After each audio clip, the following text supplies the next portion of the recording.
Previously on DJ Red and Todd's story, the Walgreens run turned into a nightmare. Devon Cassidy and his goons ambushed the group, Knife made a fool of himself, and Devon managed to steal the Yugo along with Todd's rifle. Just when things looked grim, Jason and Psycho showed up, wiped out Devon's man, and helped the crew fight off the swarm. Jason and Psycho gave Todd's group a spare SUV, crucial medical supplies, and advice to keep Nick alive after his arm amputation. Back at the cabin, the chemist carefully cleaned and redressed the wound, while Ed cracked jokes about Nick looking like a lobster. DJ Red managed to get a radio signal out, warning Jason and Psycho that Devon planned to raid their camps as well. The storm raged on, but at least, for the moment, the group had survived.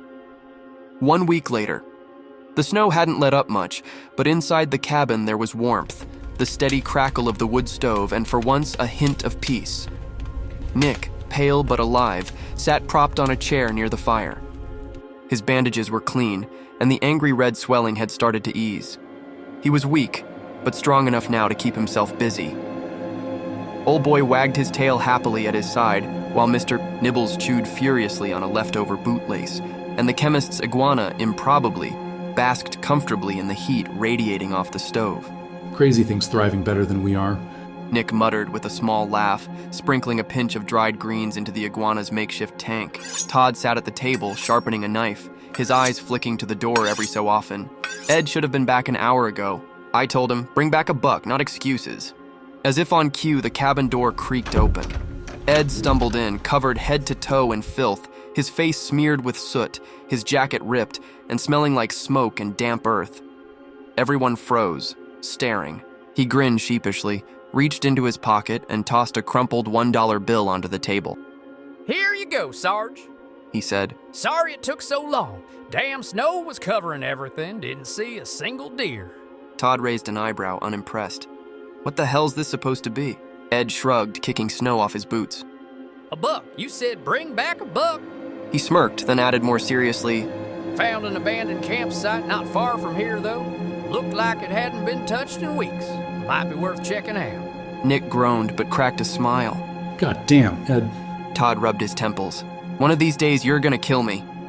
Ed, completely unfazed, plopped down by the stove, brushing soot out of his hair. "Now, boss, I'm your good luck charm."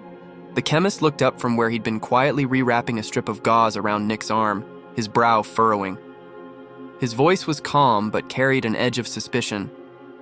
What do you mean a campsite, Ed? He asked, setting the bandage roll aside. There shouldn't be anybody setting up camp this close to us. Not in this weather.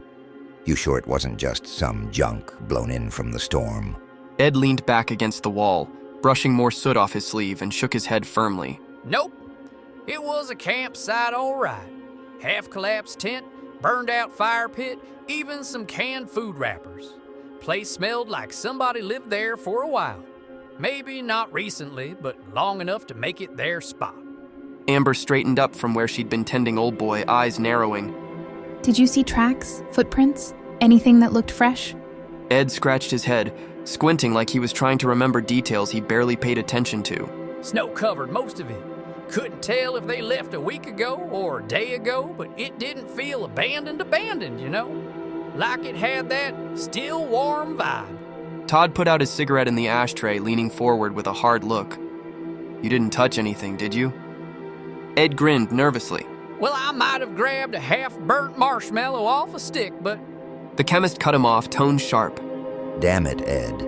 If someone's still alive out there, we need to know. If it's raiders, we need to know that too. Campsites don't just pop up this far out unless someone's desperate or dangerous. Nick, weak but listening, muttered hoarsely. Or both. The room fell quiet, the weight of Ed's discovery pressing down on everyone. DJ Red leaned into the crackling radio, voice low but urgent. "Psycho Jason, you boys copy? We just got word. Ed found a campsite near our place and it didn't look old. Whoever it was, they were too close for comfort." There was a pause, then the familiar sound of static gave way to Psycho's gravelly laugh. "Red, you ain't the only one. We just nabbed 3 of the bastards camping near our home. Only one's left breathing, for interrogation." Jason's calmer voice cut in, steady and serious. "They're sloppy. We know it's Devon's men. No doubt about that. Psycho chuckled darkly again, almost amused. Sloppy sons of bitches probably left us all kinds of clues scattered around. Food scraps, gear, maybe even a map if we're lucky. Raiders ain't known for being neat. Red rubbed his temples, letting the news sink in. If Devon's men were setting up camp both here and near Psycho and Jason's base, then it wasn't just coincidence. It was movement. Intentional. Todd, listening nearby, muttered under his breath, "They're casing us both, scouting before a hit." Psycho came back over the air, voice sharper this time. Exactly. You all need to keep your eyes peeled, and if you find their mess, tear through it like bloodhounds. They ain't smart, but Devon's the type to use pawns until he figures out the right move. If he's circling, it means he's planning. Jason's final words before the radio hissed again carried weight like steel. We'll handle our end. You handle yours. And Red, don't hesitate if you catch one. Dead men don't report back to Devon. The cabin was quiet again, save for the pop of the fire. Even Ed had nothing smart to say this time. The four of them, Todd, DJ Red, Ed, and the Chemist, crunched their way through the snow-choked woods. The cold gnawed at their ears and noses, breath steaming as they moved. Ed led the way, humming some off-key tune, a battered rifle slung over his shoulder. After about 15 minutes, he suddenly stopped and pointed at a patch of half-frozen brush. Here it is. He declared proudly. Todd squinted. "That's mushrooms."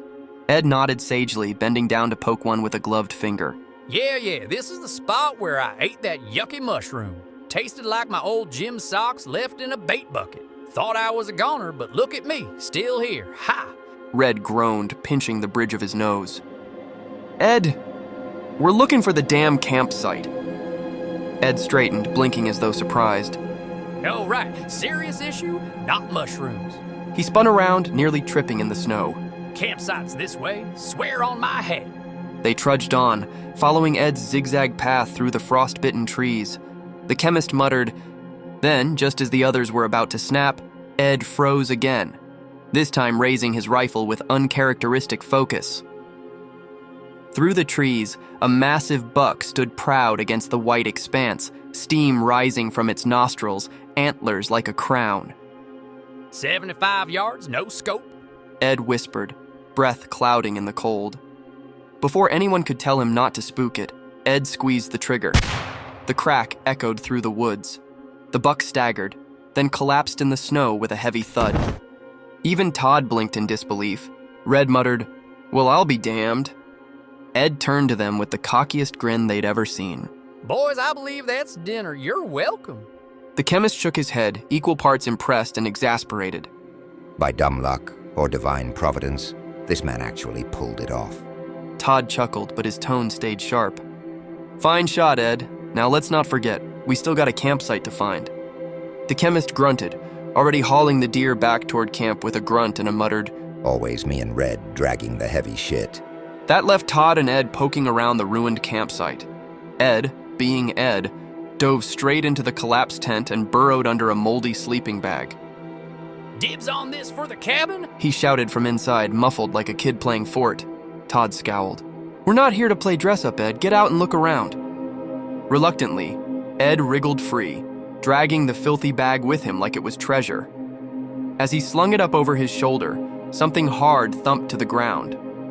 A wallet, leather cracked and stiff with cold, landed in the snow. Todd bent to pick it up, flipping it open. Most of the contents were ruined by water and dirt, but the ID card inside had survived. The photo froze Todd in place. It was a face he'd never forget. One of Devon Cassidy's men, someone who had been at the Peking battle the night Josh died. Ed leaned over Todd's shoulder, his grin fading for once. Well, shit, that's one of them. Todd's jaw clenched as he snapped the wallet shut, staring at the snow-dusted camp around them. Yeah, which means Devon's people are closer than we thought. This wasn't some random squatter's camp. This was theirs. The weight of it hung between them, the silent confirmation that Devon's militia had set up camp this close to their mountain hideout. Ed and Todd moved fast, snow crunching under their boots as they hurried up the trail. Todd had the wallet jammed in his coat pocket, his mind replaying that ID photo over and over. By the time they pushed through the cabin door, both were out of breath, cheeks raw from the cold. Inside, the warmth of the wood stove met them, but so did DJ Red's grim face. He sat hunched by his battered radio, static hissing through the speaker. The whole group was gathered close, listening. Red twisted the knob, letting the distorted robotic voice spill into the room. Emergency alert. Undead migration detected. Estimated population in the hundreds of thousands moving south from Canada. Arrival in the northern states expected within days. Prepare. Conserve fuel. Secure shelter. The broadcast cut into static again, then back, repeating in a chilling loop. Ed blinked, scratching at his chewed-up hat. Well, that don't sound good at all. Todd slammed the wallet down on the table. It's worse. That camp out there, it wasn't just some stragglers. Devon's people were here. I found one of their IDs, one of the bastards who was at Peking. A heavy silence filled the room, broken only by the crack of the firewood in the stove. Red leaned forward, his voice low. Then whatever you're gonna do about that campsite, it either waits until this horde passes, or it gets done now. The chemist adjusted his glasses, already pacing. If Devon's men were that close, they may have left supplies, maybe even intel, but going back out there with a swarm about to descend? It's suicide if we don't plan it right. Nick groaned weakly from his cot, half-conscious, while Amber stroked old boy's head to keep him calm. Mr. Nibbles gnawed absently on the corner of Ed's half-shredded sleeping bag, as if even he felt the tension but refused to care. Todd exhaled, rubbing at his temples.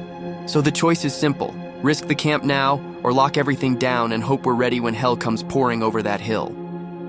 The cabin felt smaller than ever, with the storm battering the windows and the radio buzzing like a dying hornet. Jason's voice cracked through first, ragged and furious. We lost the secondary camp. Devon sent a goddamn hit squad when we were thin on men. Most of ours are gone. We're pulling back what we can. Psycho's voice followed, rougher, full of dark humor even under strain. Ain't many of us left to pull, Jason, but we're still breathing. That's more than I can say for Devon's hit dogs. Ed snatched up the radio mic, blurting out without hesitation. Hey, crazy fella, Psycho. We got a ton of zombies heading this way from Canada. Probably like 20 or more. We need to band together or something? Todd smacked his own forehead. The chemist muttered, 20? Jesus Christ. DJ Red leaned forward, snatching the mic from Ed's fumbling hands. His voice cut sharp through the static. Ed's full of shit. It ain't 20. It's hundreds of thousands. An entire migration. And they're gonna be here in a week, maybe less. The cabin went silent except for the faint crackle of the stove fire. Red's tone dropped lower, grim but steady. Listen to me, Jason, Psycho. Splitting up now is suicide. If you try to protect what's left of your ground and we hold here, we'll both fall. But this cabin, remote as hell, one way in, one way out unless you want to hike across the Red River Gorge, it's defendable. You bring what's left of your people, we fortify together. All cards on the table, or Devon's men and that horde will eat us alive. The radio hissed as Jason and Psycho went quiet. Somewhere outside, Mr. Nibbles gnawed happily on what was left of Ed's half-shredded hat, completely unbothered by the world ending. Todd glanced at the rest of the group. Guess we'll know soon if they're smart enough to listen. The static dragged out long enough to make everyone nervous. Ed leaned close and whispered, Maybe they're thinking about lunch first. Amber elbowed him hard. Then Jason's voice came through, rough, tired, but with that soldier's steadiness still holding. Red's right. Splitting our forces now would be a death sentence. We've lost too many already. Devon's still out there, and that horde's coming whether we like it or not. We'll bring who's left. Count on it. Psycho cut in right after, his tone lighter, almost amused despite the weight of the words. 100,000 walking corpses don't scare me. But running out of smokes does. You better have some waiting when we get there. The line crackled. Then Jason added one last thing, low and deliberate. Fortify that cabin. We'll move fast.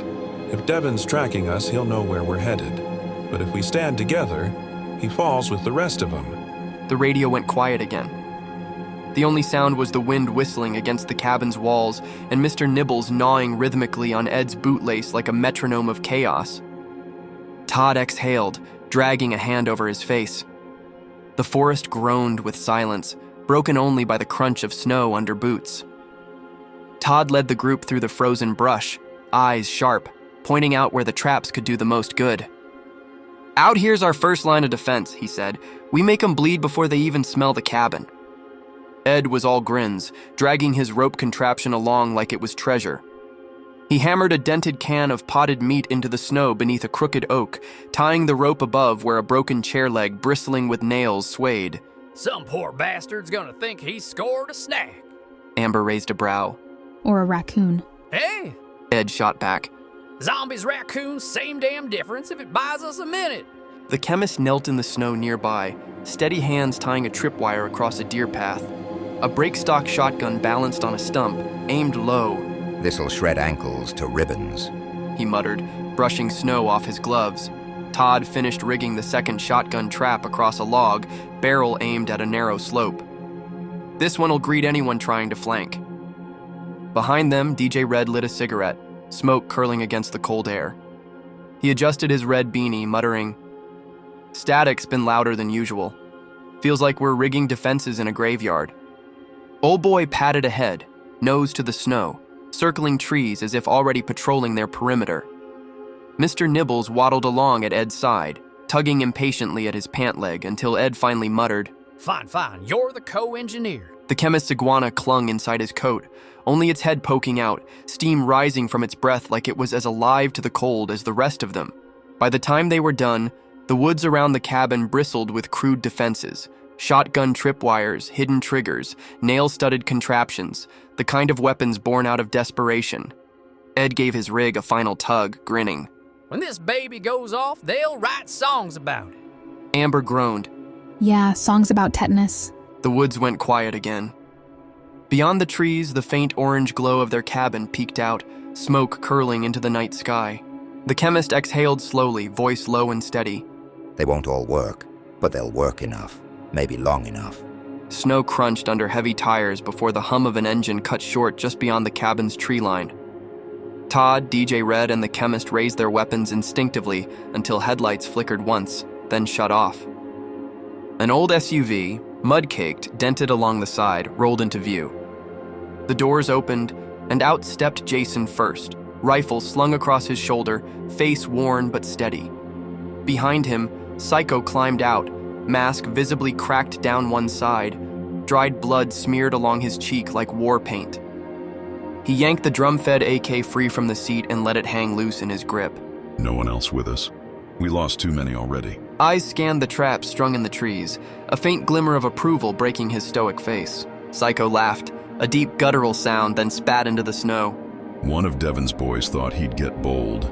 Tried to stick a knife in me while I was down. He's zombie chow now. Guess bold don't mean smart. He tapped the crack in his mask with a gloved finger. Souvenir. Ed stepped forward, squinting, and muttered, Well, hell, you look like you fell down a flight of stairs wearing a Halloween costume. Mr. Nibbles chattered from his perch on Ed's shoulder as if to agree. Jason ignored the banter and got straight to it. We've got no more outposts, no backup. This is it. Either we dig in here or Devon and those walking corpses wipe us off the map. The chemist folded his arms, studying them both, and finally gave a short nod.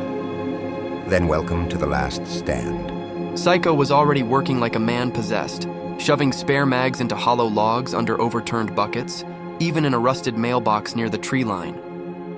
Insurance. He muttered, blood-streaked mask glinting under the lantern light. Never know when you'll run dry. Jason, meanwhile, took charge of positioning. He maneuvered both vehicles, the SUV and the Humvee, across the narrow road leading to the cabin, nose to nose, so nothing bigger than a squirrel could squeeze through without getting stuck or shot at. Ed rubbed his shoulder, grimacing. We're still a little sore from the last two shootouts. What the hell else can we even do to get ready? Jason straightened, the glow from the cabin catching the edges of his rifle.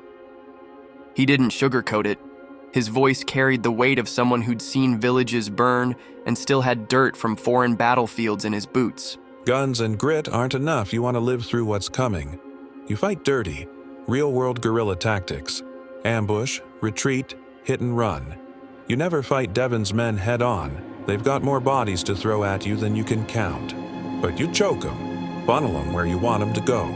He jabbed a finger toward the dark woods. Set traps in layers. Force them into kill zones. First trip line, noisemakers, cans, bottles, anything. Second line, pain. Nails, punji stakes. Fire if you can swing it. Last line. Kill shots. You don't waste bullets until they're where you want them. Todd nodded slowly, the soldier in him recognizing the truth in every word. Jason's voice lowered, steady as stone. You dig holes. You use the terrain. You bleed them before they even see the cabin. Make them scared to take a step forward. Fear's as strong a weapon as any rifle you've got. For a long moment, the fire popped, snow whispering against the cabin roof. Even Ed, still holding the half-chewed hat Mr. Nibbles had claimed earlier, seemed serious. Then Psycho, crouched in the shadows, chuckled darkly.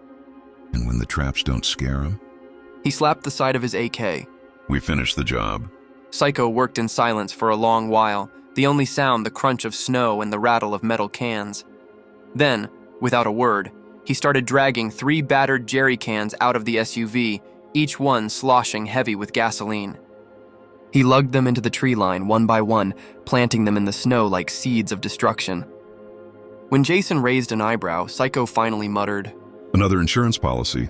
Next, he hefted 3 oversized cans of tannerite, salvaged explosives, faded warning labels still half legible, and began tucking them right beside the fuel.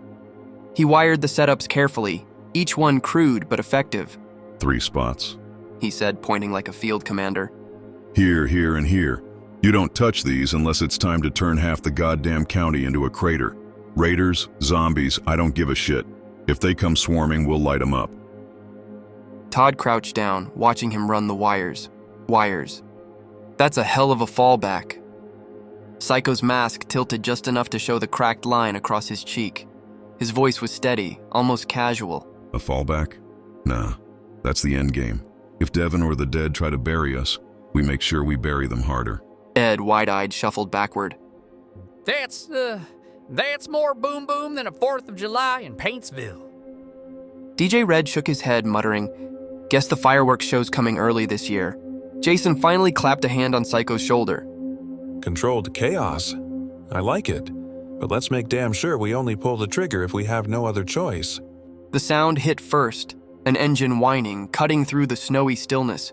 Everyone's heads snapped around at once, weapons raising almost in unison.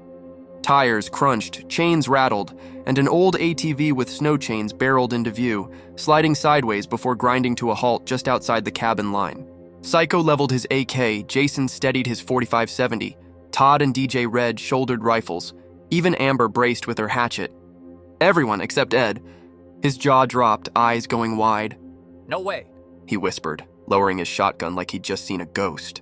The rider swung her blonde hair free as she pulled her helmet off, face flushed from the cold. A thick Russian accent rang out like a flare in the snow. Ed Jubenhall. She leapt off the ATV and wrapped her arms tight around him. He froze stiff for a second. Then his shotgun clattered into the snow as she squeezed him. Sorry it took me so long. She said, pulling back with a grin that seemed completely out of place in the apocalypse. Zombie apocalypse and all. Silence.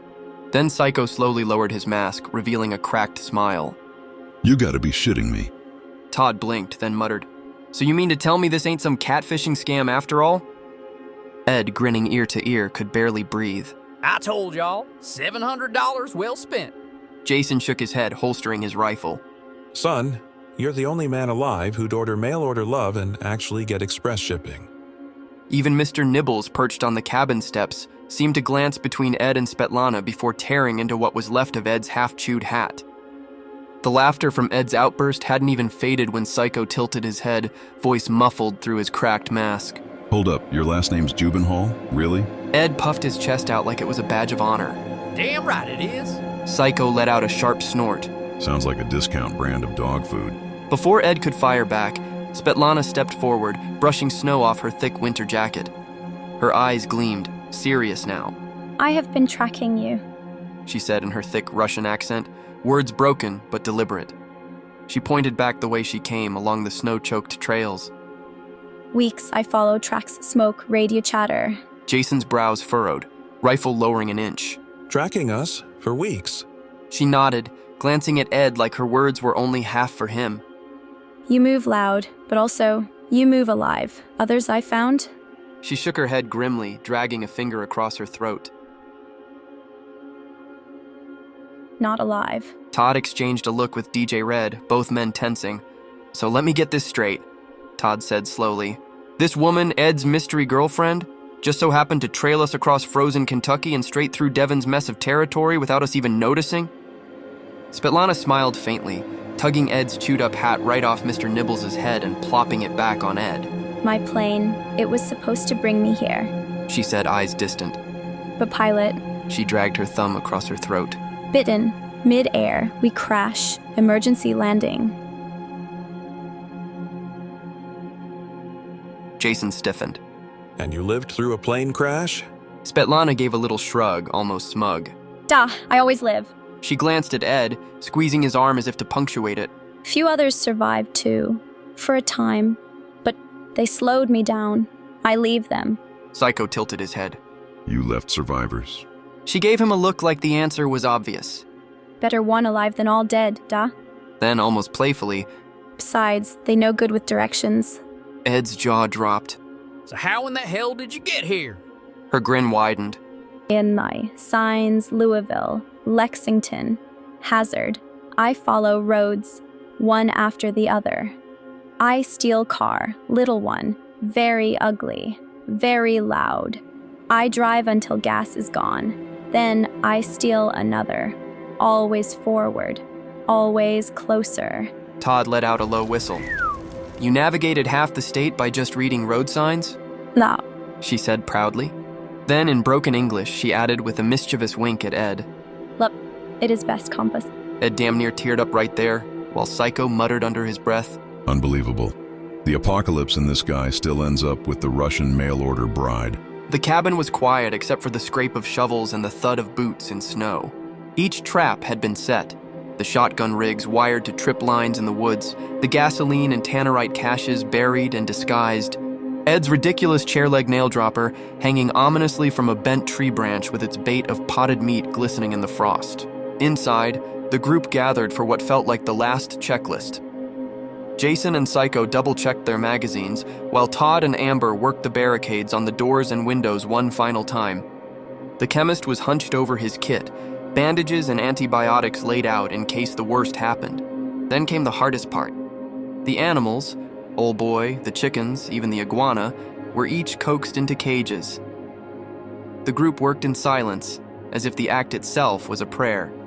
They wrapped the cages with scavenged sheets of rusted tin and stacked Kevlar plates around them, creating miniature bunkers. They're safer than we are now. Jason muttered, half joking, but nobody laughed. Except Mr. Nibbles. The honey badger hissed, squirmed, and outright bit at the cage door when Ed tried to guide him in. Come on, you little bastard. It's for your own good. Ed pleaded, holding up a half-chewed Slim Jim as a bribe. Mr. Nibbles snapped it in half, growled, and bolted across the floor like a greased bullet. He's not going. Psycho said flatly, watching the creature circle back and perch on the table with a smug, teeth-baring grin. He'd rather fight. Todd sighed and nodded. Fine, let him do what he does best. Just don't get in his way. Ed looked at the shredded remains of his lucky hat that Mr. Nibbles was currently gnawing on and muttered, Hell, he's already half rabbit anyway. Guess he'll be our secret weapon. The stove popped, embers rising in the air as the snowstorm outside thickened. Every person in that cabin knew it might be the last calm night they'd ever have. Todd leaned back against the window frame, his cigarette ember glowing faintly in the dim cabin light. His eyes slid over to where Mr. Nibbles was sprawled across the floorboards like he owned the place, thick-shouldered, scrappy fur bristling, claws digging faint grooves into the wood. Ed, Todd said, a little shake of disbelief in his voice. That thing sure has gotten big these last few weeks. He's damn near the size of a full-grown honey badger now. Ed, who was busy trying to pry open a dented can of Vienna sausages with his pocket knife, didn't even look up. Huh. He grunted, scratching at his stubbled chin. That might explain why he's been eating all my leftover canned sardines. At that, Psycho let out a short laugh, muffled behind his cracked mask. All of them? Thought I smelled fish every time he waddled by. Mr. Nibbles raised his head at the sound, jaws clicking, and then went back to chewing a splintered chunk of Ed's half-destroyed lucky hat. Jason shook his head. Ed, you've basically trained a war badger without even knowing it. That thing's probably going to save all our asses one day. Ed puffed out his chest, half proud and half defensive. Yeah, well, maybe that was my plan all along. Amber rolled her eyes but smirked. Sure, Ed. Totally intentional. The cabin settled back into its uneasy calm, but every now and then Todd glanced at Mr. Nibbles. Bigger, meaner, and hungrier than ever, and couldn't help thinking the little beast might just be the wild card they'd need soon enough. The cabin had gone quiet, but for the soft crackle of the wood stove and Nick's slow, uneven breathing beside it. His bandaged arm was propped carefully on blankets, rising and falling with every tired breath. Outside, the snowstorm had settled into a steady hush, the kind of silence that pressed in on the walls. Then, faint at first, the low growl of engines drifted through the trees. Several of them, idling just far enough away to stay hidden. The sound lingered, rattling nerves, until one by one the motors clicked off. Psycho froze where he was oiling his AK. Jason's hand slid instinctively to his sidearm. Todd traded a glance with Amber, who stiffened but moved quietly to wake the chemist. For a few long moments, the woods were silent again. Just when Todd thought maybe it was in his head, a deafening boom ripped through the night, one of the shotgun traps. The report echoed off the gorge walls, followed by a raw, ragged scream. A man's voice tore through the quiet. "Ah, my leg! Jesus Christ, they got me! They got me!" The shrieks carried into the cabin, muffled by snow but close enough to send adrenaline coursing through every vein. Ed, pale but grinning nervously, muttered, Guess that trap works. Mr. Nibbles snarled from under the table, hackles raised, while Old Boy started pacing frantically in front of the door. Jason whispered, low and sharp, That wasn't no random wanderer. Devon's men are here. Psycho stood, cracking his neck beneath the broken mask. Good. Been waiting all night to hear them scream. The room went deadly still, every set of eyes flicking to Todd, waiting for his word. Outside, boots crunched faintly in the snow, and a second voice barked orders in the dark. The gunshot cracked through the night, abrupt and final. The screaming stopped. Snowflakes drifted lazily in the silence that followed, broken only by Devon's voice, loud, commanding, dripping with contempt. Fan out. Flank the bastards. And for Christ's sake, watch for traps. Boots shuffled in the snow, men muttering back and forth. Then came Devon's voice again, colder this time. Sorry, Paul. One of his men stammered, That's Dino, boss. Devon didn't miss a beat. Right. Anyways. A pause. Then his voice rose like a thunderclap, booming toward the cabin. You in there. Hear me now. His words cut through the frostbitten air, the weight of them pressing on every ear inside. Come out now, and I'll kill you all. Humanely. One bullet each. Done with. Don't make this fun for me. The silence afterward was worse than the shouting. The cabin's walls felt thinner than paper, every creak of timber sounding like a scream. Mr. Nibbles growled low, pacing near the door, Psycho's cracked mask tilted toward Todd, his knuckles whitening around his AK.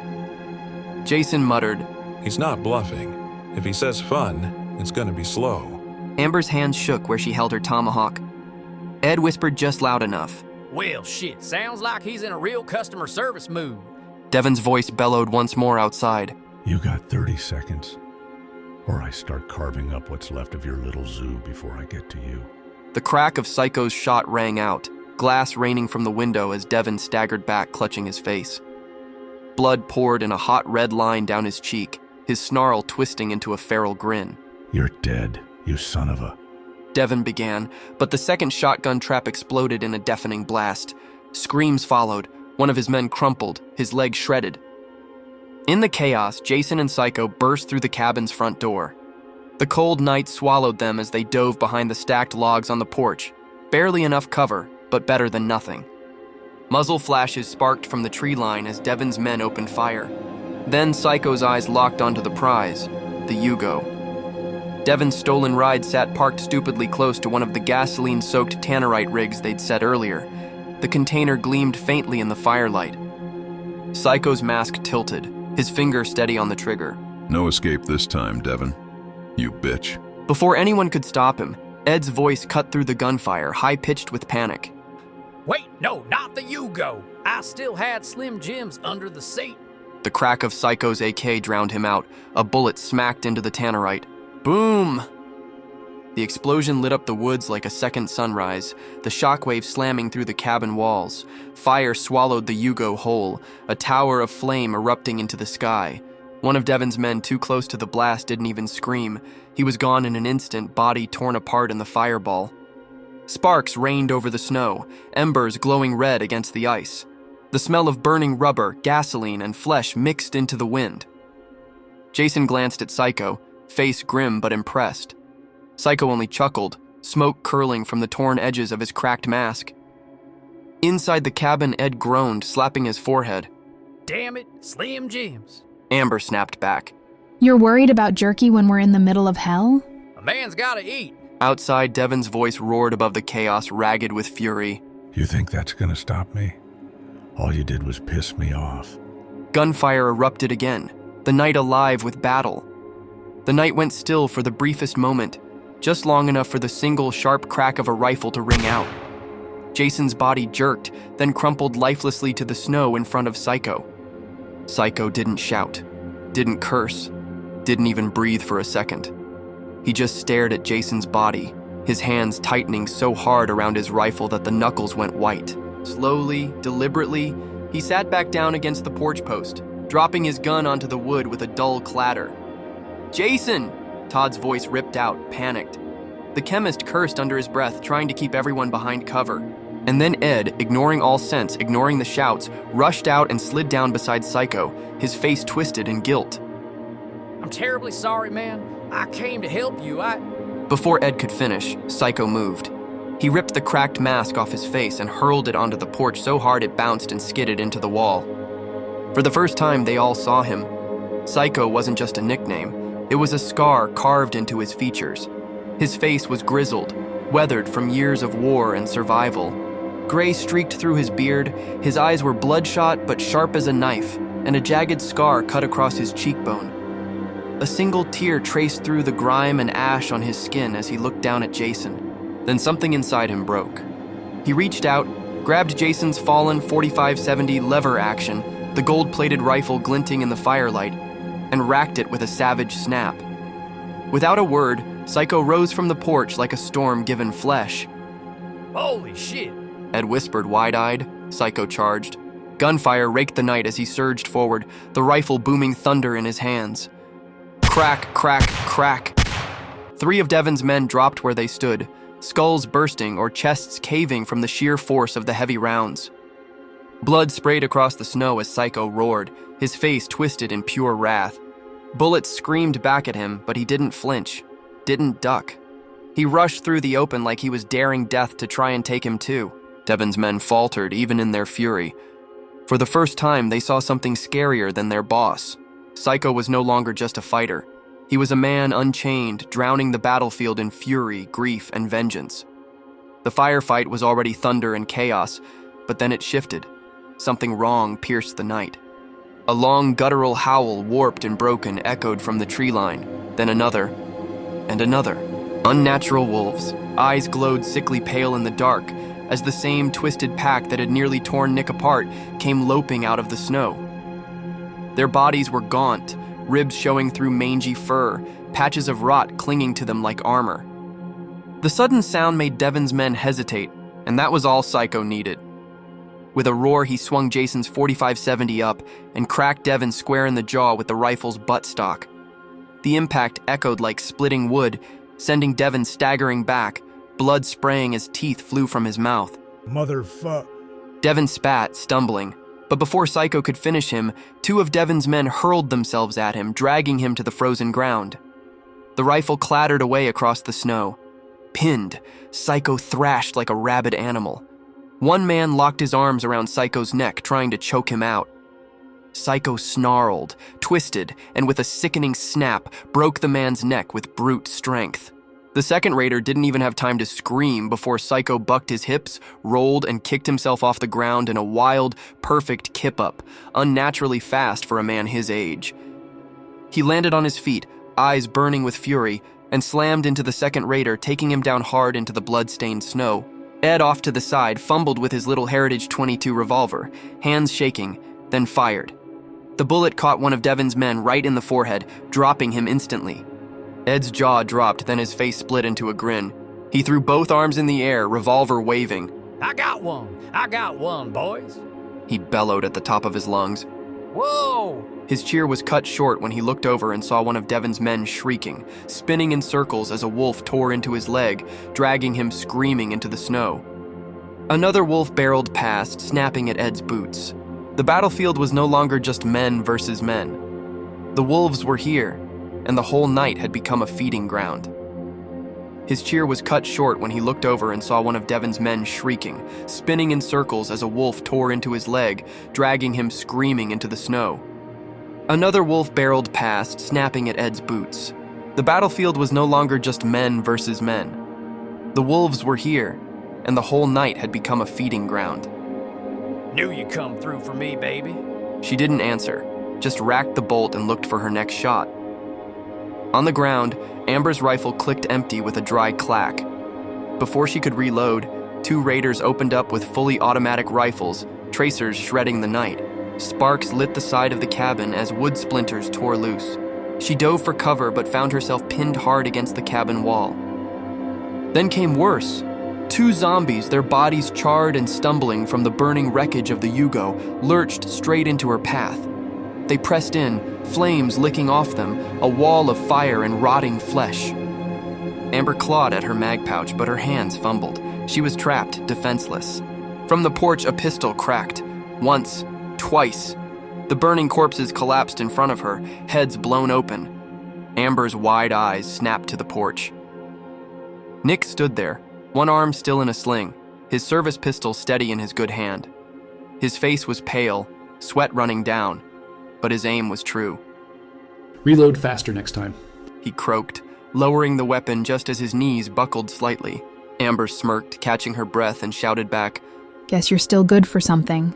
The battlefield roared on, wolves snapping, raiders firing, and the undead pouring from the smoke, but that moment carved out a heartbeat of hope. Nick hadn't even finished catching his breath from saving Amber when the crack of a rifle split the night. Devon's new second-in-command, a lanky bastard with a mean eye, had zeroed in on him. The shot tore straight through Nick's shoulder, spinning him off balance. The porch siding gave way under his weight, splintering wood, nails shrieking loose, and Nick tumbled down the hill, landing hard in the snow. His pistol skittered away, half buried in white. He groaned, clutching at the wound, blood pooling fast into the frost. Up on the battlefield, Psycho and Devon were locked in brutal hand-to-hand. Psycho had ditched his cracked mask earlier, leaving his battle-worn face exposed, grizzled, scarred, streaked with fresh blood. His eyes burned with fury. Devon pulled a wicked hawkbill knife from his belt, a cruel grin stretching across his face. With a sudden slash, he opened Psycho's cheek wide, blood gushing down his jaw. Instead of staggering, Psycho let out a hoarse, guttural roar, grabbing Devon around the waist. With a violent heave, he suplexed him straight into the frozen ground. The impact cracked the dirt and knocked Devon's glasses askew, one lens shattering outright. Devon wheezed, ribs screaming under the blow. Psycho didn't stop. He kneed him in the ribs, once, twice, then hammered a fist straight into his face, so hard his own knuckles split wide open. Blood sprayed across the snow, painting it in streaks of red. The 2 of them were less like men now and more like animals, brawling, clawing, tearing in the firelight and shadows. And down the hill, Nick dragged himself through the snow, teeth gritted, inching toward his gun as shambling zombies and raiders spilled into the clearing. His breath came in ragged clouds, each one weaker than the last. Nick's breath steamed in the frigid air as he stretched his arm, fingers barely closing around the pistol. His hand trembled, not just from the cold, but from the blood loss, the weakness still gnawing at him since the amputation. He pulled the weapon close, bracing himself in the snow, and tried to raise it toward the dark shapes lurching closer. But his legs shifted wrong beneath him. The ground gave out. With a sickening slip, he lost his footing on a broad sheet of ice. Shit! Pistol skittered away from his hand, spinning across the frozen slope. Nick tumbled after it, rolling helplessly down the incline. He crashed into the bottom, shoulders and back slamming against frozen earth, pain exploding through his already battered body. When he opened his eyes, the pistol was gone, buried somewhere in the snow above him. And the sound came next. Low, guttural, hungry moans. Dozens of figures stumbled down the hill in staggered rhythm, drawn by the noise and scent of blood. Their eyes caught the glow of the flames behind them, glinting red in the dark.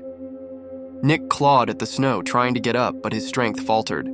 The nearest walker dropped to all fours for a moment, then staggered upright again, sniffing the air. They were zeroing in on him, surrounding him, their shadows growing longer as they closed the gap. For the first time in a long time, Nick felt the weight of helplessness pressing down. He still had fight in him, but no weapon, no footing, no way out. Todd's voice cracked as he screamed Nick's name, his throat raw. "Nike! Nike!" No answer came from the snow below, only the snarls and groans of the dead drifting up the hillside. Amber fought tooth and nail beside him, her rifle almost too hot to hold as she reloaded in a panic. The wolves circled, yellow eyes reflecting the firelight, their growls mixing with the moans of the walkers closing in. One lunged and she buried her hatchet into its side, but another snapped at her legs before Todd yanked it away with the butt of his shotgun. They were being pushed back, inch by inch, the line collapsing. Down in the dirt, Devon Cassidy barked orders like a madman, his scarred face smeared in blood where Psycho had clipped him earlier.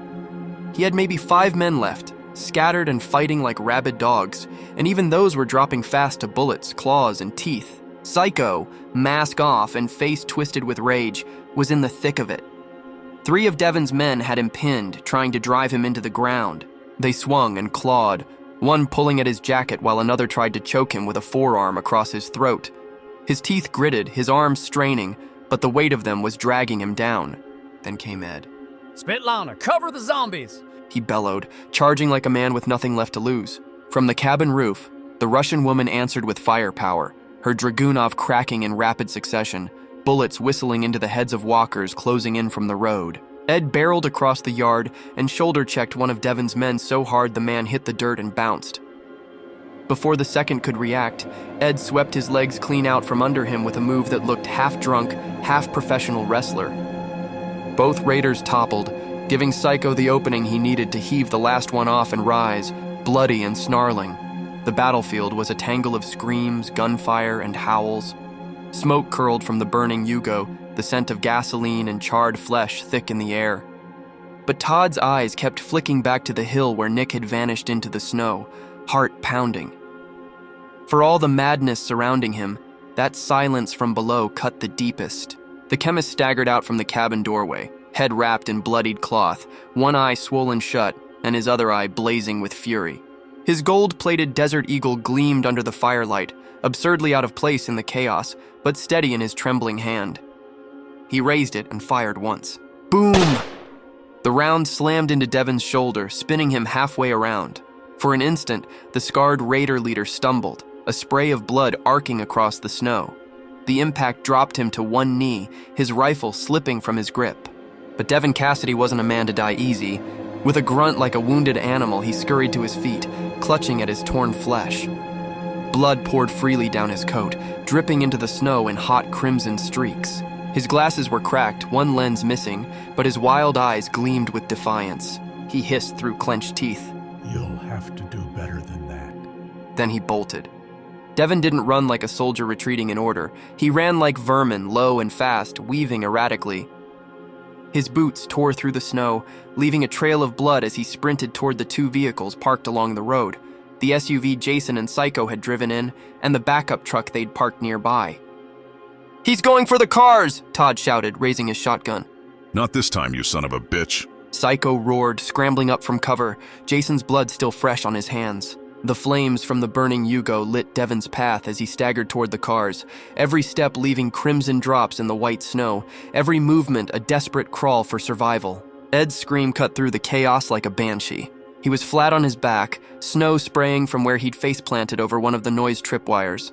His forehead split open, nose bent sideways, blood pouring freely. The torn remains of his lucky hat fluttered in the wind, and his revolver was lying somewhere he couldn't see. 4 zombies were already lurching toward him, their howls amplified by the sound can rattling above.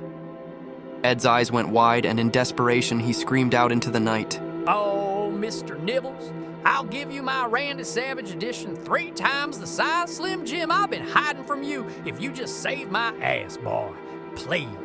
For a heartbeat, there was only gunfire, wolf howls, and Devon's stolen Humvee engine revving. Then the snow shifted. A black and white blur erupted from the side of the cabin. Mr. Nibbles, grown into a full honey badger's bulk now, launched himself into the pack like a missile. Teeth flashed, claws ripped. One zombie's face came clean off in a spray of rot. Another went down screeching as the beast clamped its throat, shaking like a rabid terrier. Ed just stared, dazed and bleeding, as the honey badger let out a guttural growl that sounded almost like laughter. Yeah? Ed wheezed, half laughing, half crying. That's my boy, Slim Jim Power, ooh yeah! Todd from the porch shouted over the chaos. Get your dumbass up, Ed. He ain't gonna chew through all 4 of them forever. Snow and ash churned in the air as Ed lay bleeding in the drift, his arms flailing uselessly while the pack of zombies closed in. Then the ground itself seemed to roar. Mr. Nibbles hit them like a living sledgehammer. The first zombie went down in a spray of black blood as the honey badger tore its throat out in one violent shake. He didn't even pause. His claws ripped through the next one's ribcage, splitting bone like wet wood. A third lunged with arms outstretched, and Mr. Nibbles met it head-on, his teeth sinking into its jaw and ripping half its face off in one sickening crunch. The last one managed to stagger close, but the honey badger hurled itself onto its chest, shredding stomach and spine until the snow was steaming with rot. The battlefield went quiet for a split second, just gunfire in the distance and the hiss of burning wreckage. Then Ed yelped. Hey, what the hell? Mr. Nibbles had turned on him, not to kill, but to save. His jaws clamped onto Ed's pant leg, teeth sinking hard enough into his calf to draw blood. Ed kicked and cursed, but the honey badger dragged him backward, inch by inch, over ice and splintered wood. Every time Ed tried to wriggle free, Mr. Nibbles just growled low and yanked harder. His claws dug into the snow, muscles rippling as he pulled Ed toward the cabin like hauling back a kill. Ow, damn it, I said save me, not eat me, Ed howled, flailing his arms. From the porch, Todd and Amber watched in stunned silence before Todd muttered, Well, you did promise him that Slim Jim. The chemist cracked a bloody grin. Looks like he's just collecting. Through all of it, Mr. Nibbles never slowed, dragging the bumbling, cursing Ed right back under the cabin porch light, dropping him like a sack of meat before spinning, hackles raised, daring anything else to come near. The night split in half. The crack of gunfire faded into the icy wind as headlights carved through the tree line, Psycho and Devon tearing off down the slick mountain road, the stolen car fishtailing but staying upright. Behind them, DJ Red sprinted like a man possessed, boots hammering the snow. He was losing ground fast, but still he chased, his red beanie bouncing in the dark until all 3 vanished into the storm. Back at the cabin, the chaos hadn't ended. Of Devon's 5 remaining men, one was already nothing but a screaming mess under a pile of zombies, his skull being pulled apart as he vanished into the swarm. 2 others limped in the shadows, dragging busted rifles and bleeding out, trying to stay alive. A 4th had locked himself in the outhouse just off the tree line, the sound of wolves circling outside making his panicked shouts muffled through the flimsy wooden door. The 5th one, though, he still had fight left. He'd managed to drag the chemist up by the collar, pressing a jagged hunting knife against his throat. The chemist's gold-plated deagle was gone, kicked across the snow in the earlier struggle, leaving him vulnerable. His face was bloodied, one eye nearly swollen shut, and now he was being shoved forward, the raider snarling like a cornered dog. "Back off!" the man screamed, voice cracking under panic. "You come closer and I slit him wide open!" The chemist winced, not just from the blade at his neck, but from the weight of it all. Half their home burning, wolves and zombies circling in the distance, and the 2 strongest fighters chasing Devon into the night. His breath came out white in the cold, slow and measured, as if stalling for time. Ed raised his revolver, but froze, unsure if he could hit the raider without hitting the chemist.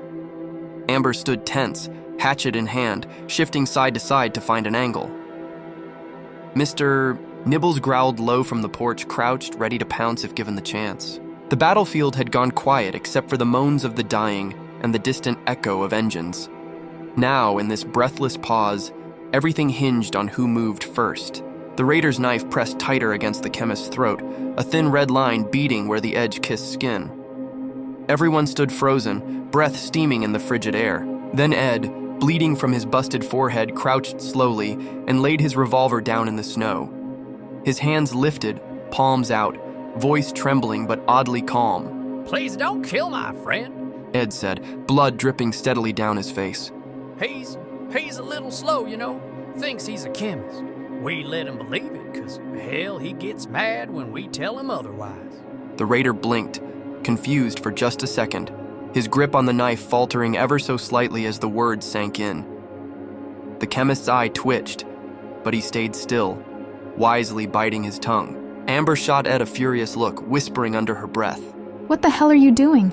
Ed just shrugged faintly, never breaking eye contact with the raider. "Buying us a little time?" he muttered, his voice low enough only she could hear. The snow crunched under Mr. Nibbles' claws as the honey badger began to creep closer across the porch, low to the ground, muscles coiled like a spring. For the first time that night, the raider looked nervous. The raider, holding the chemist as a shield, was momentarily distracted, just enough by Ed's frantic yelling, for Spetlana to line up her shot. Crack! Her Dragunov's report echoed through the trees, and the bullet punched clean through his skull, spraying the cabin wall as his body crumpled to the snow. Devon's other 2 men were already lost. One had tripped the other to try and save himself, but both were torn apart by the snarling wolf pack that circled the perimeter. The air was thick with howls and gunfire. And then there was the coward in the outhouse. The flimsy wooden door rattled with every tremor of his shaking knees as his voice carried out into the chaos. Desperate, pitiful, he sang a parody in a cracked voice, the tune familiar but broken into nonsense. Little but jump, jump, jump, jump. Little but jump, jump, jump, jump. Little but jump, jump, jump, jump. Little but jump, jump, jump, jump. Zombie but jump, jump, jump, jump. Zombie but jump, jump, jump, jump. Zombie but jump, jump, jump, jump. Zombie but jump, jump, jump, jump. Run away, do do do do do do. Run away, do do do do do do. The broken verses spilled out, absurd and terrified, echoing against the snowbound woods. The chemist dropped to the ground beside the corpse of the raider who had held him hostage, blood drying at the corner of his mouth. He lit a Marlboro Menthol 100 with shaking hands, took a long drag, and muttered under his breath, About damn time. Outside, Todd was firing steady bursts, thinning out the swarm of walkers pushing toward the cabin, the flames of the burning Yugo painting the snow orange and black. Spetlana shifted positions on the roof, keeping her scope trained while Ed crouched low, scanning the tree line with his revolver shaking in his hand. For a moment, it felt like they might be able to hold their ground, if only for a little while longer. The cassette in Red's SUV warbled with age, but the notes still came through bright and brash. California, here I come. The old country jazz tune blasted over the worn-out speakers as Psycho white-knuckled the wheel, his face twisted in raw rage. The cracked glass of the windshield reflected his bloodshot eyes, a storm of grief and fury behind them. Devon's stolen ride fishtailed ahead on the icy road, exhaust spitting into the night like dragon smoke. Psycho slammed the SUV harder into gear, the engine screaming in protest. He popped the glove box open with one fist, metal rattling, and pulled out a beat-up 9mm. The slide clacked as he chambered around, leaning forward against the steering wheel. His voice erupted, ragged, unhinged, carrying over the engine and the music. He roared through the windshield, the pistol raised like he was talking straight through the barrel. His spit hit the glass, his voice tearing itself apart. You killed my blood brother. His words cracked, the weight of Jason's name choking him before he spat again. Fuck no! The SUV fishtailed on the ice, nearly clipping a snowbank, but Psycho corrected without missing a beat. Tires screeched against the frozen asphalt as he pressed harder on the gas. In the passenger seat, the tape hissed and clicked, Jolson's voice carrying on oblivious. California, here I come, right back where I started from. Psycho's breath came hot and jagged, fogging the cab. His finger hovered on the trigger, waiting for the perfect opening to put Devon down for good. The mountain road was nothing but a ribbon of black ice, narrow and slick, twisting around cliffs that dropped into nothingness. Devon's car skidded ahead, its tail swinging wide as he tried to stay in control. Psycho's SUV thundered after, Jolson's warped voice still crooning from the tape. right back where I started from. Psycho's eyes locked on a long, glistening stretch of black ice dead ahead. Devon didn't see it, too focused on shaking his pursuer. Psycho's grip on the wheel tightened, his teeth grinding as he made the decision in a heartbeat. All right, motherfucker. He growled, slamming both feet on the brakes. The SUV screamed in protest, fishtailing, tires shrieking on the ice. Devon's car suddenly shot forward from the shift in momentum, closing the gap too fast. He hit the same ice patch, only this time with nowhere to go. Got you. Devon's headlight swerved violently left, then right, but it was useless. His car clipped Psycho's bumper, and the two vehicles locked in a grinding embrace. Metal screamed as they slammed sideways into the guardrail, which groaned, snapped, and gave way. For a single frozen second, both cars hung in the air, nose pointing toward the abyss. Then gravity won. Both vehicles tumbled, flipping end over end, glass and steel exploding into shards. Headlights flickered against the jagged walls of the mountain, scattering beams of white in every direction. Sparks and snow filled the air as the cars rolled down, smashing through trees, crashing deeper into the dark valley below. The cassette player, somehow still working in Psycho's SUV, let out one last warped line. "California, here I... skirt!" The tape cut off as the world became a storm of fire, ice, and twisted steel. The SUV hissed and sputtered, flames licking out from under the hood, the acrid stench of burning oil filling the cold night air. The world was spinning sideways for Psycho, blood running into his mouth, but survival instincts shoved him forward.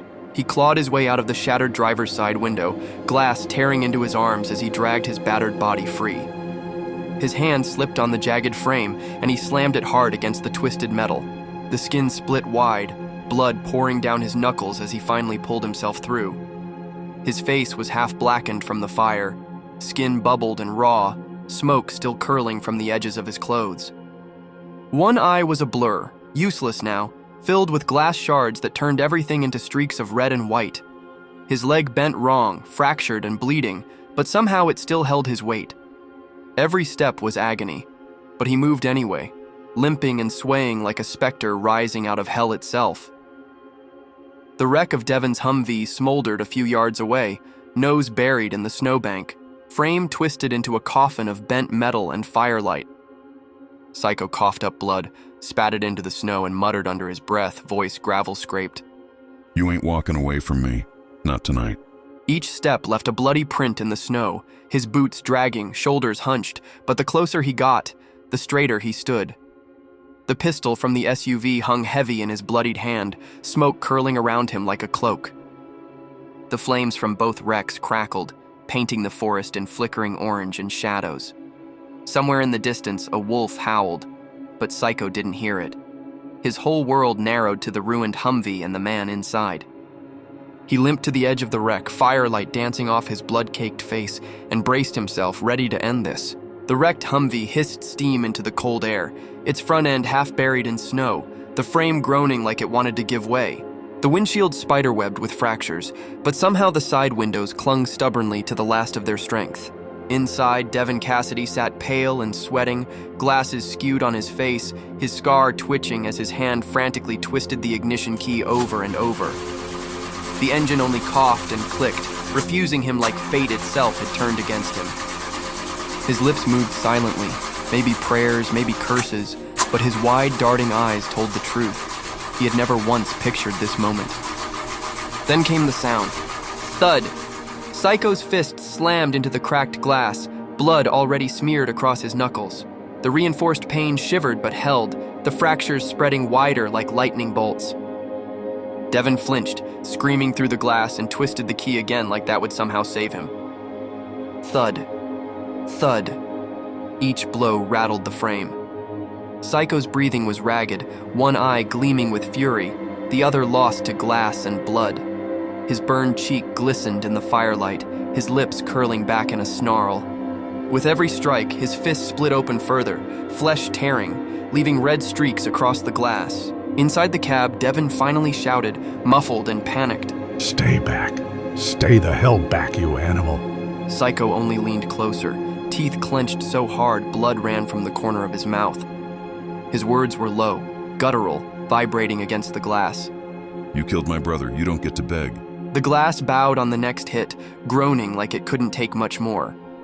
Devon fumbled for his pistol, but his hand shook so violently he could barely point it. Psycho raised his bloodied fist again, knuckles raw bone and meat now, and smashed down with everything left in him. The window gave with a sickening crack, shards flying inward onto Devon's lap. Psycho's hand punched through the gap, blood dripping onto Devon's shirt as the last fragile barrier between them shattered. Devon screamed, scrambling against the seat, but Psycho had already reached him. Devon kicked himself toward the passenger side, back smacking against the cracked glass, fumbling for space that wasn't there. His pistol clattered out of reach across the floorboard. His hands shook as he raised them, blood-smeared glasses sliding crooked on his scarred face. Well, wait, don't do this. He stammered, his voice cracking. Tears streaked through the grime on his cheeks. Killing me is only going to make things worse for you. Psycho kept advancing through the broken window, blood dripping from his mangled knuckles onto Devon's lap. His breath steamed in the cold cab, every exhale ragged with fury. Devon's words tumbled over themselves, desperate, unhinged. I'm not the only leader, you hear me? You think it ends with me? No. There's others higher up. I'm just one man. You kill me. You paint a target on your whole goddamn group. They'll come for you. They'll come for all of you. He pressed himself tighter into the corner, trembling. Your only chance out of this is to let me live. I can make this stop. I can call them off. Just let me walk away. Psycho's expression didn't soften. If anything, the fury etched deeper into the lines of his scarred, bloodied face. Snow sprayed as Red tumbled the last few feet down the hill, boots digging in until he came to a staggering stop. His breath puffed clouds into the icy night as he looked up at the wreck. The two vehicles burned faintly behind him, firelight painting the snow in orange streaks. Ahead of him, Psycho straddled Devon, fists rising and falling in a rhythm of pure rage, every strike splattering the white ground red. Devon's glasses had long since shattered, one lens still clinging crooked to the bent frame. His nose was pulp, his lips torn open, but his mouth still moved. Red man, look at him. Devon gasped, blood bubbling in his throat. He's killing an unarmed man. He spat a tooth into the snow, eyes wide with desperate fire. If you kill him now, I'll make sure your group is never touched again. I'll call them off. You'll never see my people again. Psycho's fists didn't slow, his face a mask of raw fury, blood and soot dripping down his burned cheek. His knuckles were splitting, skin shredded from the pounding, but he didn't stop. DJ Red's boots crunched against the frozen earth as he took a slow step forward, then another. His eyes flicked between Psycho and Devon, the raw weight of the moment pressing down. Devon latched onto the sight of him, clinging to it like salvation. You want peace? I can give it to you. Just put him down. He's lost it. Look at him. Red came within arm's reach. The snow hissed as a cinder from the wreck settled near his foot. For a second, his hand twitched near his own pistol, and Devon's bloody grin stretched wide in relief. Then Red's boot whipped sideways, connecting hard with Devon's temple. The crack of impact echoed down the hill. Devon's head snapped violently to the side, blood spraying across the snow. His body went limp instantly, his chest still rising in shallow, ragged gasps. Psycho froze mid-swing, chest heaving, eyes wild as he looked up at Red. Red lit a cigarette with trembling fingers, the flame reflecting in his eyes. He exhaled slow, smoke curling around his face. Ain't no peace with you, Cassidy. Not in this world. The snow hissed and cracked under the weight of the burning SUV, flames dancing against the night sky like furious spirits. DJ Red stepped behind the wreck, the fire's glow painting his silhouette in orange and black. He leaned against the mangled frame, lit another cigarette off the dying ember of the last, and drew in deep. The smoke mixed with the acrid stench of gasoline and burning rubber, curling lazily into the frozen air. Psycho didn't look back. His burned face glistened with blood and sweat as he tightened his grip on Devon's coat and dragged him fully onto the snow. Devon coughed, blood bubbling in his throat, still gasping out half-formed pleas. Wait, he muttered, voice breaking into a high, wet rasp. Psycho's eyes were empty of hesitation. He mounted Devon, pinning him into the dirt. One broken, bloodied knuckle after another came down in a rhythm that was closer to ritual than rage. Devon's face became a ruin, blood soaking into the ice beneath him. The sound was dull, meaty, final. Red took another slow drag, squinting against the firelight. He didn't interfere, didn't say a word. The cigarette's tip burned bright, then dimmed, as Psycho's fists slowed, then finally stopped. Devon Cassidy, once so loud, so sure of himself, lay utterly still, broken by the weight of rage and inevitability. Psycho sat there, chest heaving, his hands dripping crimson onto the snow. For a long moment, there was no sound except the crackle of fire and the low groan of twisted metal. Red flicked the cigarette into the snow, the ember snuffed in an instant. "It's done," he said quietly. Not to Psycho, not even to Devon, just to the night itself. The fire from the overturned SUV burned lower now, embers glowing against the snow. Psycho sat slumped, fists shredded, blood running down his face. His chest heaved like each breath was a fight of its own. DJ Red reached into his coat, pulled out the battered pack of Marlboro Reds, and tossed it to him. The pack landed on the snow by Psycho's knee. "Here, brother," Red said quietly, his voice steady, carrying more weight than the flames. "You need 'em more than me right now." Psycho looked down at the pack, his burned face half-shadowed by firelight. His hand shook as he picked it up, his bloody fingers staining the cardboard.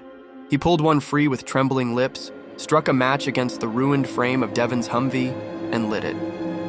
The first drag filled the night with smoke that mixed with the burning wreck. His eyes closed for a long second, and when they opened again, there was something both hollow and steady behind them, like a man who'd gone through hell and came back with nothing left to fear. Thanks. Psycho rasped, voice torn raw. He took another drag, exhaling slow into the icy dark. Red flicked the last ash off his cigarette and crouched down in front of Psycho. The older man's face was pale under the firelight, blood soaking through his pant leg in steady pulses. "I'm gonna need to stop that bleeding," Red said, voice low but firm. "You keep leaking like this, you'll pass out before we even hit the tree line, and I can't drag your ass all the way back." He glanced toward the wreck of the Humvee, the flames throwing shadows across the snow. "Did you keep medical supplies in there anywhere?" Psycho's good eye shifted toward the vehicle, teeth gritted as he sucked in a breath. He coughed once, spat blood into the dirt, and rasped. Glove box, trauma kit, couple tourniquets, gauze. Jason always made me keep extras. Figured he was just being cautious. Guess he was right. Red nodded sharply, already moving. He patted Psycho's shoulder once as he stood. "All right, don't you die on me while I'm digging for it." Psycho managed the faintest smirk, despite the blood on his lips. Not planning to, brother. The Humvee's glove box rattled open under Red's bloody hands. Inside was a small olive-drab trauma kit, scuffed and half-burned from the crash.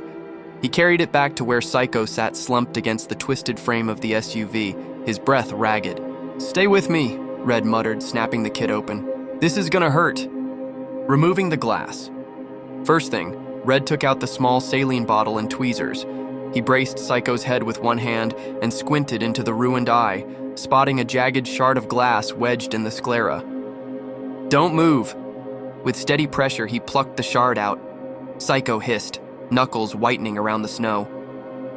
Red flushed the wound with saline until the blood thinned, then packed sterile gauze gently over it. Burns on his face. Next, Red grabbed a small tube of silver sulfadiazine cream, standard for burns. He smeared the cool paste over the angry red burns climbing half of Psycho's cheek and temple. "This'll keep it clean, maybe help it heal," he muttered. Psycho only grunted in reply.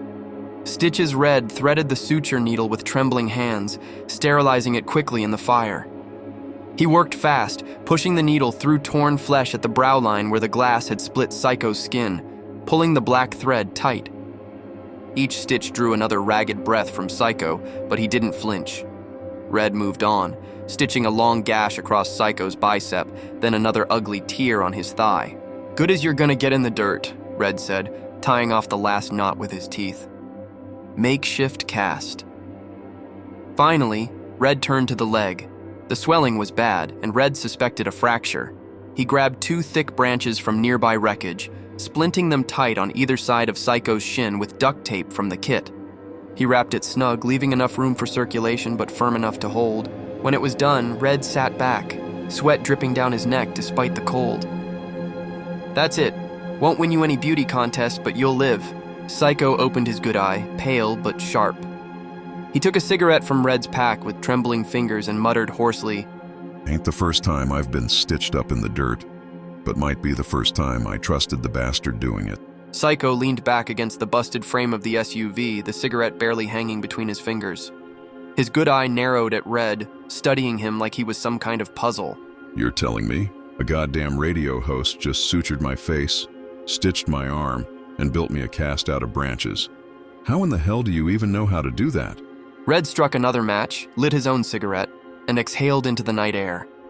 He gave a crooked half grin. "ROTC in high school," he said, almost casual. 4 years, learned the basics, and..."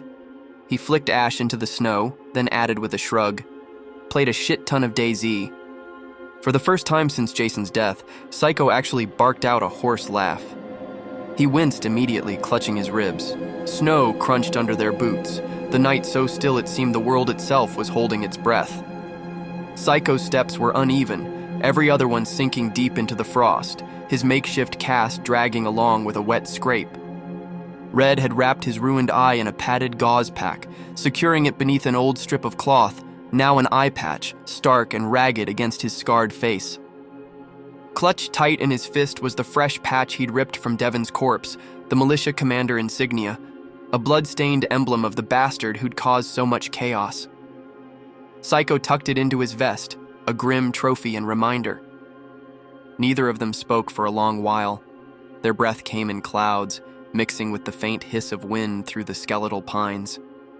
The burned-out husk of Devon's Humvee smoldered behind them, throwing faint light against the snow. Red broke the silence, voice low but steady. "That patch worth all the blood?" Psycho gave a humorless chuckle, the sound half a growl. "Ain't about the patch. It's proof. Proof he bled just like anybody else. Proof we can kill every last one of these bastards." He tightened his grip on the rifle slung at his side, knuckles white against the metal. The long road ahead was cold, brutal, and quiet. Just the two of them, bloodied, scarred, but still alive, limping step by step back toward the cabin, back toward whatever fragile semblance of family was waiting in the dark. The cabin was silent except for the creak of settling wood and the occasional hiss of the stove. The battlefield outside still smoked, burning meat, gunpowder, and gasoline mixing into a stench that clung to every pore. Amber sat slumped near the wall, rifle across her lap, her hands trembling too hard to reload. Ed had his head tilted back against the doorframe, a ragged bandage around his forehead, muttering to himself about damn wolves. The chemist leaned against the table, a cigarette dangling from his lips, smoke curling into his black eye as though it didn't hurt. Everyone looked broken, everyone except the pets in their cages, silent, eyes reflecting the firelight, and Mr. Nibbles pacing like he was still hungry for blood. The crunch of boots and snow outside made everyone jerk upright. Guns lifted, safeties clicked off. Then he appeared. Nick. He was walking too steady, too calm. His sling was gone, his good shoulder still marked by a bullet wound, but he carried himself like none of it mattered. Amber's eyes widened, mouth parting in disbelief. "Nick?" she whispered. Then she saw it. The torn fabric of his coat sagged open over his stomach. His skin was shredded, most of his gut chewed raw and hollow. Steam curled out into the winter air. His intestines glistened in the firelight like butcher's scraps. Nick's eyes were the worst. Milky, cataracted, glossy white that didn't blink. Amber's voice broke into a scream.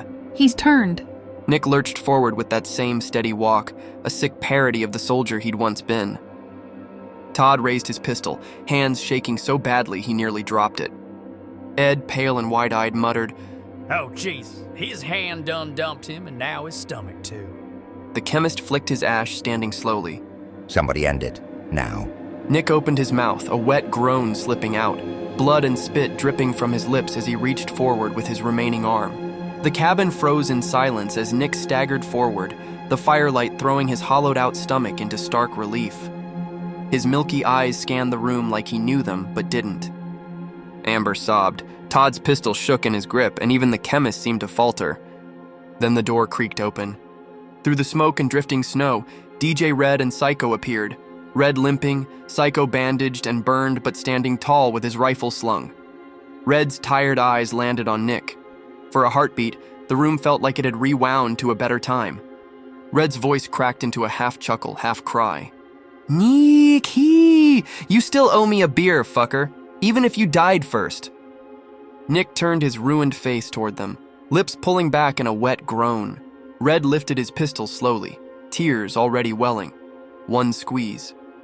The shot cracked through the cabin like a gavel striking the final word. Nick's body dropped limp, sliding to the floorboards with a dull thud. The gun fell from Red's hand, his other wiping furiously at his eyes. He choked out a laugh that collapsed into a sob. Psycho put a heavy hand on his shoulder, silent but solid as stone. No one else spoke. Even Ed, for once, stayed quiet. The fire popped in the stove, the only sound left as the cabin mourned another fallen brother. The cabin was still thick with the smell of gunpowder and smoke. Nick's body lay still beside the stove, Jason's blood still fresh on Psycho's gloves. The silence was heavy, unyielding, until Ed shifted uncomfortably, clearing his throat. Everyone expected some dumb remark, maybe a joke to ease the tension, but Ed's voice came out low, steady, and sharper than they'd ever heard it. Nick wasn't just another guy in this mess, Ed said, staring at the floor as if the words were carved there. He was family. Lost an arm, got shot, kept on fighting when most would have given up. That takes guts, and Jason was a soldier through and through. He fought so the rest of us could be standing here right now. He gave his all. That's a debt we can't repay. The fire popped in the stove, but no one interrupted. Ed went on, his voice softening. Ain't no preacher. Hell, I don't even know if I've said a prayer in years, but if anybody deserves one, it's them. He lowered his head, clasping his filthy hands together. Lord, we're in a world that don't make sense no more, but you gave us brothers to fight beside, and we lost 2 of them tonight. Take care of Nick and Jason wherever they're headed. Give the rest of us strength to carry on, 'cause we'll need it if we're gonna see another sunrise. Oh, man. When he finished, the silence wasn't so heavy. Even the chemist, always skeptical, gave a nod of respect. Psycho's jaw worked like he wanted to say something but couldn't. DJ Red just muttered, "Amen, brother," and lit another cigarette, the glow briefly illuminating his tear-streaked face. For once, Ed didn't grin or crack wise. He just sat back down, hands folded, looking older and wiser than any of them had ever seen him. The ground was frozen stiff, the kind of cold that bit deep into bone and made every strike of the shovel feel like breaking rock. But Red, the chemist, Amber, Todd, and Psycho worked through it anyway. They didn't stop. They couldn't. By dawn, 2 graves sat side by side behind the cabin, carved into the snowy earth. Jason's rifle lay across his chest, his mask folded neatly at his feet. Nick was laid to rest with his service pistol and dog tags, the sling from his amputated arm folded carefully beside him. None of them spoke much while they worked. Just the sound of shovels scraping, the chemist's strained grunts, Psycho's labored breathing. When the last mound of earth was finally patted down, Red pulled a cigarette from his pack but didn't light it. Instead, he tucked it under the fresh dirt like an offering. Psycho, his face half hidden under burns and bandages, stayed on his knees long after the others stepped back. His hands were raw, bloodied from the shovel, but he pressed them into the snow anyway, head bowed low. Nobody dared interrupt him. Amber quietly laid a sprig of pine between the 2 graves. Todd muttered a rough, "Rest easy, brothers," under his breath, voice tight. When it was all done, the 5 of them stood shoulder to shoulder in silence, the morning sun barely piercing through the gray sky. The cabin looked smaller than ever, fragile against the weight of what they had lost. Finally, Red's voice cracked the air, quiet but firm. 2 men down, but not forgotten. We move forward or we die here, and I'll be damned if either of them dug these holes just for us to crawl into next. The chemist nodded, eyes red but resolute. Amber slipped her hand into Todd's, and Psycho, finally standing, whispered something no one else could quite hear, before slinging Jason's 4570 across his back and walking toward the cabin without another word.